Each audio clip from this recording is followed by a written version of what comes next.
Mas o que eu queria ler, então, a Kátia acabou de falar, né, citar, né, O Fim do Futuro, Manifesto Ecológico Brasileiro.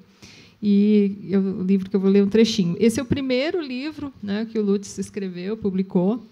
É um livro importantíssimo, né? Ele é um documento histórico mesmo do movimento ambientalista, das ideias ambientais, né, que circulavam aí nos anos 1970.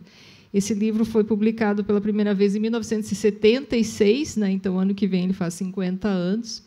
Importantíssimo isso. E ele é um manifesto mesmo, né? O gênero literário manifesto, né? Ele foi escrito com linguagem de luta, né? Para instrumentalizar a luta pelo meio ambiente. Tem a primeira parte dele, né? Que vai fazer um arrazoado dos problemas, quais eram os principais problemas ambientais daquele momento, né, dos anos 70, e depois as soluções, o que ele propunha, né, de soluções para o meio ambiente em geral, principalmente para o Brasil, mas para o mundo, né? E eu vou ler um trechinho que ele vai falar da questão que é a luta mais importante dele, né, que é a luta contra os agrotóxicos e por uma agricultura ecológica, porque ele era engenheiro agrônomo, né, de formação, como já foi dito, e então essa questão da agricultura, da pecuária, isso era algo muito importante para ele, né? E ele trabalhou na BASF, né? Isso que eu acho mais interessante assim na trajetória do Lutz, né? Ele trabalhou numa empresa que, né, e foi por conta da profissão, foi obrigado a vender esses produtos e tudo mais, e ele vai se conscientizando, ele vai tomando consciência, né, que isso está equivocado, né? Então, ele muda completamente e passa a ser o maior crítico, um dos maiores críticos, né, a justamente esses produtos. Então, um trechinho. Ao lado da agricultura de rapina e coexistindo com ela, surgiu, nas últimas 3 décadas, a agricultura dita moderna e a agricultura empresarial em grande escala.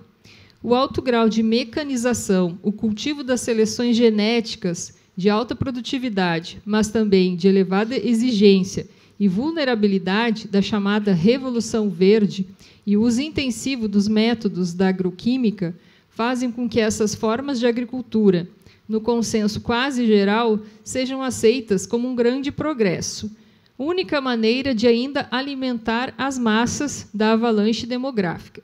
Mas esta é outra mentira infame. Esses métodos interessam a grande indústria, não a sobrevivência. A agricultura moderna é outra forma de rapina mais irreversivelmente destruidora que a rapina do caboclo.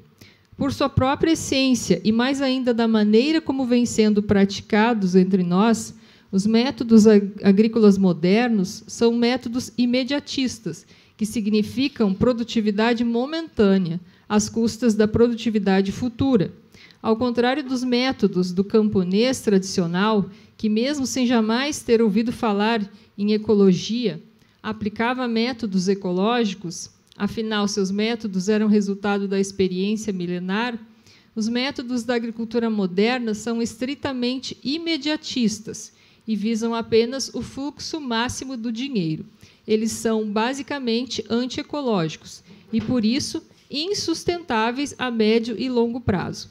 Como a maior parte das tecnologias modernas, estes métodos representam notas promissórias contra nossos filhos. Pulo um trecho, mais um pedacinho aqui. A linha oficial diante da calamidade agroquímica é a de que os estragos verificados se devem somente à ignorância e ao mau uso dos defensivos, entre aspas. Tem toda uma questão de como se denomina os agroquímicos, né? Defensivos ou agrotóxicos. E até nessa época que o Lutz está escrevendo aqui, em 76, ainda não existia o termo agrotóxicos, que foi um termo cunhado pelo engenheiro agrônomo Adilson Pascoal, da USP. Ele, sim, em 79, tem um livro que vai cunhar esse termo, né? E aí depois, claro, depois disso aí, sim, o Lutz e outros do movimento ambientalista passam a usar.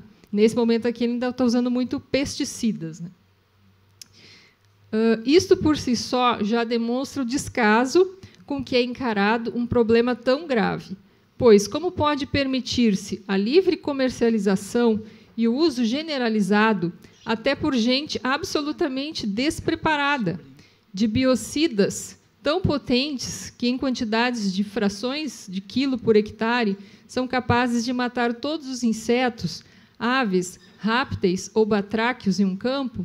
Mas os problemas não recorrem só do mau uso.